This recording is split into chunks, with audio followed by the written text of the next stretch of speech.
കഴിഞ്ഞ 3 വർഷത്തിൻ്റെ ജസ്റ്റ് ഒരു സ്റ്റാറ്റിസ്റ്റിക്സ് പരിശോധിച്ച് കഴിഞ്ഞാൽ 8ാം ക്ലാസ്സിലും 9ാം ക്ലാസ്സിലും 10ാം ക്ലാസ്സിലും പഠിക്കുന്ന കുട്ടികളുടെ മാർക്കും എക്സാം റിസൾട്ടും അവരുടെ ഒരു ക്വാളിറ്റിയും കമ്പാരിറ്റീവ്ലി താഴേക്ക് വരും നമുക്ക് കാണാൻ സാധിക്കും. അപ്പോൾ കഴിഞ്ഞ വർഷം മാത്രം 8ാം ക്ലാസ്സിൽ തോറ്റ കുട്ടികൾ 50% കുട്ടികളാണ്.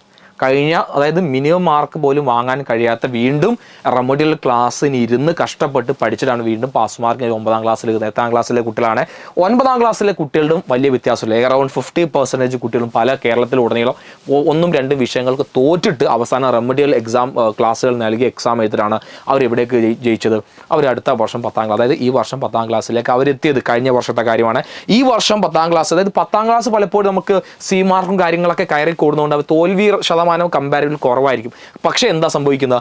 A+ന്റെ എണ്ണം നോക്കുകയാണെങ്കിൽ എഴുതുന്നത് 4.5 ലക്ഷം കുട്ടികൾ പിന്നെ എന്താണ് പരീക്ഷ എഴുതുന്നെങ്കിൽ ഫുൾ A+ എന്ന് പറഞ്ഞ മാർക്കിലേക്ക് എത്തുന്നത് വെറും 61,000, അല്ലെങ്കിൽ കഴിഞ്ഞ വർഷം നോക്കാൻ 61,000 ചില്ലാനും കൂടി. അതായത് ചുരുക്കി പറഞ്ഞ ഒരു 12-13% കുട്ടികൾക്ക് മാത്രമേ നല്ല മാർക്ക് സ്കോർ ചെയ്യാൻ സാധിക്കുന്നുള്ളൂ. എന്താ ശരിക്കും നമ്മളെ കുട്ടികളുടെ പ്രശ്നം? ഈ വീഡിയോ ശരിക്കും നിങ്ങൾ പാരൻസ് അടക്കം ഇരുന്ന് കാണേണ്ട ഒരു വീഡിയോ കേട്ടോ. നമ്മുടെ നിങ്ങൾ മാത്രം ഇത് കണ്ടാൽ നിങ്ങളുടെ ഫാമിലി ഗ്രൂപ്പിലേക്കോ അല്ലെങ്കിൽ പാരൻസിൻ്റെ അടുത്തൊക്കെ ശരിക്കും നിങ്ങൾ ഈ വീഡിയോ ഷെയർ ചെയ്ത് കൊടുക്കണം. എല്ലാവരും നിങ്ങളുടെ പാരൻസ് അറിയണം എന്താണ് നിങ്ങൾ സംഭവിക്കുന്നത്. നിങ്ങൾ കുട്ടികളെ അറിഞ്ഞിരിക്കുക എന്താ നിങ്ങൾ സംഭവിക്കുന്നത്. ശരിക്കും ചുരുക്കി പറഞ്ഞാൽ കഴിഞ്ഞ 2020 ശേഷം 2020 കോവിഡ് എന്ന് പറഞ്ഞ വലിയൊരു മഹാമാരി നമ്മളെ നാടിനെ എല്ലാവരും നമ്മളതിൽ അകപ്പെട്ടു പോയി. ഇൻക്ലൂഡിങ് ഏറ്റവും കൂടുതൽ ഞാൻ എൻ്റെ സ്റ്റഡീസ് കഴിഞ്ഞ് ഞാൻ സ്കൂളിലേക്ക് ജോയിൻ ചെയ്യുന്നത് 2020 വിത്ത് കൊറോണ കാലത്താണ് ഞാൻ സ്കൂൾ അധ്യാപനം എത്തുന്നത്. എനിക്കറിയാം, ഞാൻ എൻ്റെ അധ്യാപനത്തിലേക്ക് തുടങ്ങുന്നതേ ഓൺലൈൻ ക്ലാസ്സിലാണ്. ഓൺലൈൻ ക്ലാസ്സോട് ഞാൻ എൻ്റെ അധ്യാപന ജീവിതം സ്റ്റാർട്ട് ചെയ്യുന്നു സ്കൂളുകൾ റെഗുലറായിട്ട്. അപ്പോൾ എനിക്കത് കറക്റ്റ് മനസ്സിലാക്കാൻ സാധിക്കും. ആ ഓൺലൈൻ ക്ലാസ്സിൻ്റെ സമയത്ത് ആ സമയത്ത് ചിലപ്പോൾ നിങ്ങൾ പഠിക്കുന്ന 5-ലോ 6-ലോ 4-ലോ 3-ലോ ആയിരിക്കാം. നിങ്ങളുടെ ഏറ്റവും ബേസ് പഠിക്കുന്ന, നിങ്ങളെല്ലാ സബ്ജക്റ്റിനെയും അടിസ്ഥാനം പഠിക്കുന്ന സമയമാണ്, ഫൗണ്ടേഷൻ സെറ്റ് ചെയ്യുന്ന സമയമായിരുന്നു. എന്താ സംഭവിച്ചത്? അന്ന് ഓൺലൈൻ ക്ലാസ് കാരണം പലർക്കും സിസ്റ്റമാറ്റിക്കായി പഠിക്കാനോ ഇതിൻ്റെ ഫൗണ്ടേഷൻ നമ്മളിൽ കറക്റ്റ് ഉറപ്പിക്കാനോ പല കുട്ടികൾക്കും സാധിച്ചിട്ടില്ല. അതാണ് പല രീതിയിൽ ഹൈസ്കൂളിലേക്ക് എത്തുമ്പോൾ അത് റിഫ്ലക്റ്റ് ചെയ്യുന്നത്. അത് റിഫ്ലക്റ്റ് ചെയ്യുക എന്ന് പറഞ്ഞാൽ ഈവൻ എഴുതുന്ന കാര്യത്തിൽ ഒരു പാരഗ്രാഫ് എഴുതുന്ന കാര്യത്തിൽ പോലും ഇപ്പോഴും അറിയാത്ത കുട്ടികൾ നമ്മളെ ക്ലാസ്സിലുണ്ട്. മാത്സിൻ്റെ ബേസിക്സ് അടിസ്ഥാനം അറിയില്ല, ഫിസിക്സ് അറിയില്ല, കെമിസ്ട്രി അറിയില്ല, സോഷ്യൽ സയൻസ് പോലും പല കാര്യങ്ങളെ പറ്റി അവർക്ക് അറിവില്ല. ടെക്സ്റ്റ് ബുക്കിലെ കാര്യങ്ങൾ ജസ്റ്റ് വായിക്കുന്നു, ബൈഹാർട്ട് ചെയ്ത് പോകുന്നു, എഴുതുന്നു, നാളെ അവരത് മറന്നു പോകുന്നു. ഇതാണ് മെജോറിറ്റി കുട്ടികളുടെയും പ്രശ്നം. അല്ലെങ്കിൽ നിങ്ങൾ ജസ്റ്റ് ഒന്ന് വീഡിയോ പോസ്റ്റ് ചെയ്യും, എന്നിട്ട് നിങ്ങളുടെ അവസ്ഥ നിങ്ങൾ താഴെ ഒന്ന് കമൻറ്റ് ചെയ്യും. ഇപ്പോൾ ഞാൻ ഈ പറയുന്ന കാര്യങ്ങൾ നിങ്ങൾക്ക് പല കാര്യം നിങ്ങളുടെ തലയിൽ കൂടെ പോയിണ്ടാവല്ലോ. നിഹാൽ സാർ പറയുന്ന കുറേയൊക്കെ ഇയാൾ എന്തൊക്കെ പറയണില്ല, ചിലതൊക്കെ ശരിയാണ് എന്ന് നിങ്ങൾക്ക് തോന്നുന്നുണ്ടെങ്കിൽ വീഡിയോ ഇപ്പം തന്നെ പോസ്റ്റ് ചെയ്യുക. നിങ്ങൾ കമൻറ്റ് ചെയ്യുക താഴെ. എന്താപ്പോൾ ഞാൻ ഇത്രയും നേരം പറഞ്ഞതിൽ എന്തെങ്കിലും തെറ്റുണ്ടോ ശരിയുണ്ടോ എന്നിട്ട് നിങ്ങൾ ബാക്കി വീഡിയോ കമൻറ്റ് ചെയ്യുന്നുണ്ട്. ബാക്കി നിങ്ങൾ തുടർന്ന് കാണാം. റെഡി? അപ്പോൾ ശരിക്കും ഞാൻ പറഞ്ഞു വരുന്ന കാര്യം, ആ കൊറോണ കാലത്ത് നിങ്ങൾ നേരിട്ട പ്രധാനപ്പെട്ട ചാലഞ്ച് നിങ്ങളെ ഫൗണ്ടേഷൻ നഷ്ടപ്പെടുന്ന വലിയൊരു സത്യം അതിലുണ്ട്. എഴുതാൻ പോലും അറിയാത്ത കൂടി ഫൗണ്ടേഷൻ ഇല്ല. അപ്പോൾ ഈ ഫൗണ്ടേഷൻ ഇല്ലാഞ്ഞാൽ സംഭവിക്കുന്ന കാര്യം എന്താ? ഇവിടെ നിങ്ങൾ പ്രധാനപ്പെട്ട നിങ്ങൾ ബേസിക് ഫൗണ്ടേഷൻ, അതായത് ഓരോ സബ്ജക്റ്റിനെയും പറ്റി നിങ്ങൾക്ക് അറിഞ്ഞിരിക്കേണ്ട ഒന്നും നിങ്ങൾക്ക് അറിയുന്നില്ല. ടെക്സ്റ്റ് ബുക്കിൽ നിങ്ങൾ അന്നന്ന് സ്കൂളിൽ എന്താണോ ക്ലാസ്സിൽ അറ്റൻഡ് ചെയ്യുമ്പോൾ അവിടെ എന്താണോ പറയുന്നത് അത് മാത്രം അന്ന് നിങ്ങൾ ജസ്റ്റ് ലൈക്ക് ഒരു ബാക്ക്ഗ്രൗണ്ട് നോയ്സ്, നമ്മളൊരു പാട്ടൊക്കെ കേൾക്കുന്ന പോലെ ഇങ്ങനെ കേട്ടുന്ന ബ്രെയിൻ പോലെ ഇത് എടുക്കുന്നില്ല. ഇതാണ് നമ്മൾ നേരിടുന്ന ഒന്നാമത്തെ ചാലഞ്ച്. എന്തില്ല നിങ്ങൾക്ക് ടെക്സ്റ്റ് ബുക്ക് നോളജിൻ്റെ ഏറ്റവും ബേസ് ക്ലാസ്സിൽ എടുക്കുന്ന കാര്യങ്ങൾ മാത്രമേ നിങ്ങളെ കയ്യിലുള്ളൂ. രണ്ടാമത്തെ വിഷയം എന്താ? രണ്ടാമത് നിങ്ങൾക്ക് ആ കൺസെപ്റ്റ് എന്താ നിങ്ങൾക്ക് മനസ്സിലാവുക. കൺസെപ്റ്റ് ഓറിയൻറ്റഡ് ആയി നിങ്ങൾക്ക് പഠിക്കാൻ കഴിയുന്നില്ല.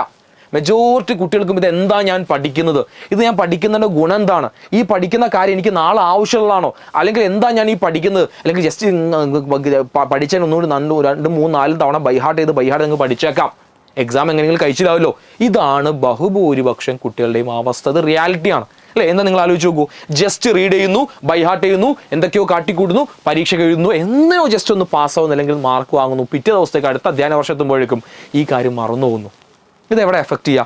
ഇത് എഫക്റ്റ് ചെയ്യാൻ വേണ്ടി പോകുന്നത് നേരെ ഞാൻ പറഞ്ഞ നിങ്ങളെ 8, 9, 10ാം ക്ലാസ് നിങ്ങൾ എത്താൻ വേണ്ടി പോകുന്ന +1 and +2 ഉണ്ട് അല്ലേ? ഇവിടെയാണ് ലോക്ക് ചെയ്യാൻ പോവുക. നിങ്ങൾ ലോക്ക് കൊടുക്കാൻ വേണ്ടി പോകുന്ന ആദ്യ സ്ഥലം ഇവിടെയാണ്. +1, +2 നിങ്ങൾ എത്തുമ്പോൾ ഒരു ബേസും ഇല്ലാതെ അവിടുത്തെ മാത്സ്, ഫിസിക്സ്, കെമിസ്ട്രി ഒരു സാധനവും തലയിൽ കയറാൻ വേണ്ടി പോകുന്നില്ല. ഏറ്റവും കൂടുതൽ ആളുകൾ തോൽക്കുന്ന ഒരു സബ്ജക്റ്റ് നമ്മുടെ ഹയർ സെക്കൻഡറിയിൽ ഇംഗ്ലീഷാണ്. എന്താ കാരണം? ഇവിടെ നമ്മളെന്തോ ശരിക്കും നമ്മുടെ സിസ്റ്റത്തിൻ്റെ ഒരു പ്രശ്നം, ഓൾ പാസ് സിസ്റ്റം എന്ന രീതിയിൽ നമ്മളെ കുട്ടികളെ ഇങ്ങനെ പാസ്സാക്കി വിട്ട് അവിടെയും ഒരു പ്രശ്നമുണ്ട്. നമുക്ക് എല്ലാവരെയും നമ്മുടെ കുട്ടികളെ മാത്രം നമുക്ക് ഒരു സൈഡ് കുറ്റം പറയാൻ കഴിയില്ല. ബട്ട് ഇതിൻ്റെ അറ്റ് ദ എൻഡ് ഇത് ആരാ ബാധിക്കുക? നമ്മളെ കുട്ടികളെ ബാധിക്കാം. ആരൊക്കെ എന്തൊക്കെ നമ്മൾ കുറ്റം പറഞ്ഞാലും ഇത് ബാധിക്കാൻ വേണ്ടി നമ്മുടെ കുട്ടികളാണ്. ഇതിൻ്റെ പരിഹാരം ഞാൻ പറഞ്ഞുതരാം. ആദ്യം നിങ്ങൾ കൺസെപ്റ്റ് മനസ്സിലാക്കുക. +1, +2 എത്തുമ്പോൾ കുടുങ്ങും. ഇപ്പോൾ കഴിഞ്ഞ റീസെൻ്റ് നമ്മൾ നോക്കുകയാണെങ്കിൽ എൻട്രൻസ് പരീക്ഷകൾ, നമ്മൾ നീറ്റ് ആയിക്കോട്ടെ, JEE ആയിക്കോട്ടെ, CUT ആയിക്കോട്ടെ, നാഷണൽ ലെവലിൽ നടക്കുന്ന പല പരീക്ഷകളും നമ്മുടെ മലയാളികൾ കുട്ടികളുടെ എണ്ണം താഴേക്ക് പോയിക്കൊണ്ടിരിക്കുക. എന്താ കാരണം? കാരണം ഇത് തന്നെയാണ്, കുട്ടിക്ക് എന്തില്ല, കൺസെപ്റ്റ് അറിയില്ല. അതിൻ്റെ എന്താണ് ആ കുട്ടി പറയുന്ന കണ്ടന്റ് എന്ത്, അതിൻ്റെ വേറെ എവിടെ കിടക്കുന്ന കുട്ടിക്ക് അറിയില്ല. വെറും ബേസ്, അതായത് എന്താ പറയുക, ലൈക്ക് നമ്മളൊരു കടലിൻ്റെ മേൽക്കൂടെ പോകുന്ന ഒരു നമ്മളിപ്പോഴും അല്ലേ കടലിൻ്റെ ആഴം കുട്ടിക്കാരില്ല, മേൽക്കൂടെ പോകുന്ന മേൽപ്പരപ്പ് മാത്രമേ, ബേസിക് ആയ കാര്യം മാത്രമേ, ഏറ്റവും അടിസ്ഥാനപരമായ കാര്യം മാത്രമേ കുട്ടിക്ക് അറിയുന്നുള്ളൂ. ഇത് വെച്ച് +1 +2 കുട്ടിക്ക് ഒന്നും പെർഫോം ചെയ്യാൻ സാധിക്കില്ല. ഇനി ബൈ ചാൻസ് +1 +2 കാര്യങ്ങൾ ഞാൻ നേരത്തെ ഇതേ പറഞ്ഞില്ല, കുട്ടി ബൈഹാർട്ട് ചെയ്ത് പഠിക്കുന്നു. പക്ഷേ എൻട്രൻസ് ലെവൽ എക്സാമിലേക്ക് കുട്ടികൾ എത്തുമ്പോൾ, ആപ്ലിക്കേഷൻ ലെവലിലേക്ക് ചോദ്യങ്ങൾ ചോദിക്കുമ്പോൾ ആ കുട്ടിക്ക് എഴുതാൻ അറിയില്ല. എന്തിനാണ് സാർ നമ്മളിപ്പോഴേ +1 +2 പറ്റിയൊക്കെ ആലോചിക്കുന്നത്? മക്കളെ ബേസ് സെറ്റാക്കാതെ നമ്മൾ അവിടെ പോയിട്ട് ഒന്നും ചെയ്യാൻ കഴിയില്ല നിങ്ങൾക്ക്. ഇത് റിയാലിറ്റിയാണ്. ഇത് എത്ര പേര് നിങ്ങളോട് പറഞ്ഞതെന്ന് എനിക്കറിയില്ല. ഇത് റിയാലിറ്റിയാണ്. ഇത് നമ്മൾ മനസ്സിലാക്കാതെ നമുക്ക് മുന്നോട്ട് പോകാൻ കഴിയില്ല. ലോക്കാവും. നിങ്ങൾ ഈ +1 +2 ഒക്കെ എത്തുമ്പോൾ നിങ്ങൾ ലോക്കായി പോകും. ഇത് കഴിഞ്ഞ് നിങ്ങൾ നോക്കി, നിങ്ങൾ അടുത്ത ലെവലിലേക്ക് ഒരു ഡിഗ്രിക്കോ അല്ലെങ്കിൽ നിങ്ങൾ ഒരു പ്രൊഫഷണൽ കോഴ്സിലേക്കോ, നിങ്ങൾ എഞ്ചിനീയറിംഗോ മെഡിസിനോ വാട്ടർ നിങ്ങൾ ആഗ്രഹിക്കുന്ന ഒരു മത്സര പരീക്ഷകളിലേക്ക്, കോമ്പറ്റീഷൻ എക്സാംസ് ആണ് ശരിക്കും ഏറ്റവും ബെസ്റ്റ് ആളുകൾ സെലക്ട് ചെയ്യുന്നത്. ആ ബെസ്റ്റ് ആളുകൾക്കായിരിക്കും നാളെ നല്ലൊരു ബെസ്റ്റ് കരിയർ. ബാക്കിയുള്ളൊരു മോശക്കാരല്ലാട്ടോ ഞാൻ പറയുന്നത്. എന്തായാലും നമുക്ക് നമ്മുടെ അക്കാഡമിക്സ് ഏറ്റവും ബെസ്റ്റിലേക്ക് എത്താൻ സാധിക്കുന്ന ഒരു ഓപ്പർച്യൂണിറ്റി ഇതിലുണ്ട്. പക്ഷെ അവിടെ നമുക്ക് എത്താൻ കഴിയാത്തത് ഈ സമയത്ത് നമുക്ക് ബേസിൽ നമ്മൾ എന്ത് ചെയ്യുന്നില്ല, ഒരു ഫൗണ്ടേഷൻ നമ്മൾ സെറ്റ് ചെയ്യുന്നില്ല. വലിയൊരു പ്രശ്നമുണ്ട് അതിൽ.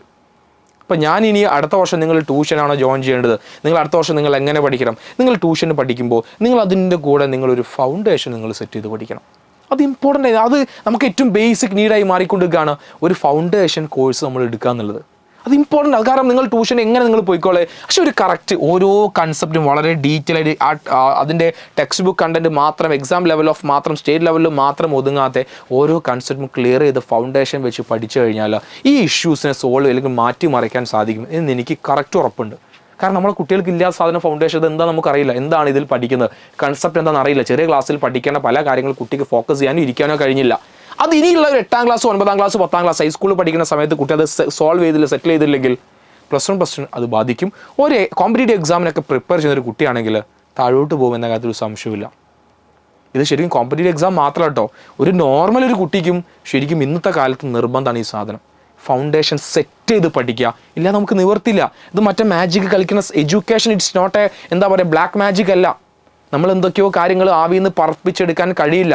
നമുക്കറിയുന്ന കാര്യം മാത്രമേ പരീക്ഷയ്ക്ക് എഴുതാൻ സാധിക്കുകയുള്ളൂ. അത് റിയാലിറ്റിയാണ്, നിങ്ങൾക്കറിയുന്ന കാര്യമല്ലേ. ഇത് ഞാൻ ചുമ്മാ പറയുന്നതല്ല, വെറുതെ ഒരു വ്യൂ കൂട്ടാൻ വേണ്ടി ഒരു വീഡിയോ ഇടുന്നതല്ല. റിയാലിറ്റി എൻ്റെ കുട്ടിക്ക് മനസ്സിലാക്കുകയാണ്. ഇതിൽ 10-30,000 കുട്ടികൾ ഫോളോ ചെയ്യുന്നുണ്ട് ഈ യൂട്യൂബ് ചാനൽ. ആസ് ഒരു ഒരു വെൽവിഷർ എന്ന രീതിയിൽ, നിങ്ങളുടെ അധ്യാപകൻ എന്ന രീതിയിൽ എനിക്ക് ബേസിക്കായി പറഞ്ഞുള്ള കാര്യം ഇതാണ്. നിങ്ങൾ പഠന കാര്യത്തിൽ ചേഞ്ച് വരുത്തിയിട്ടില്ലെങ്കിൽ നിങ്ങളുടെ +1 +2 ലോക്കാവും. ആഫ്റ്റർ നിങ്ങളൊരു കോമ്പറ്റീറ്റീവ് എക്സാം അങ്ങോട്ടൊക്കെ പോകുന്നുണ്ടെങ്കിൽ കാര്യം അത്രയും ടഫായിക്കൊണ്ടിരിക്കുക. അപ്പോൾ ഇതാണ് ഏറ്റവും ബേസിക് കാര്യം. കുട്ടികൾക്ക് എന്തില്ല, ബേസില്ല, ബേസിക് കൺസെപ്റ്റ് ഇല്ല. ഈ ലെവലിലാണ് നമ്മളെ കുട്ടികളെ പഠനം ഇനിയും പോകുന്നെങ്കിൽ ഇത് തുടർന്നുകൊണ്ടേയിരിക്കും. അടുത്ത വർഷം മുതൽ മിനിമം മാർക്ക് ഇല്ലാതെ C മാർക്ക് പോലും നൽകാൻ വേണ്ടി പോകുന്നില്ല. ഒരു കൂട്ട തോൽവിയും A+ എണ്ണം ഇടിവും വിദ്യാഭ്യാസ മേഖലയിൽ വലിയ ഗണ്യമായ മാറ്റങ്ങൾ. എങ്ങനത്തെ മാറ്റങ്ങൾ? ഇങ്ങനെയുള്ള ഗ്രാഫല്ല, ഇടിഞ്ഞ് താഴോട്ട് പോകുന്ന ഒരു ഗ്രാഫായിരിക്കും വരും വർഷങ്ങൾ വരാൻ വേണ്ടി പോവുക, നമ്മൾ വിചാരിച്ച ഇതിൽ പഠിച്ചില്ലെങ്കിൽ. സോ നല്ല രീതിയിൽ നിങ്ങൾ പഠിക്കാൻ വേണ്ടി ശ്രമിക്കുക. Thank you so much.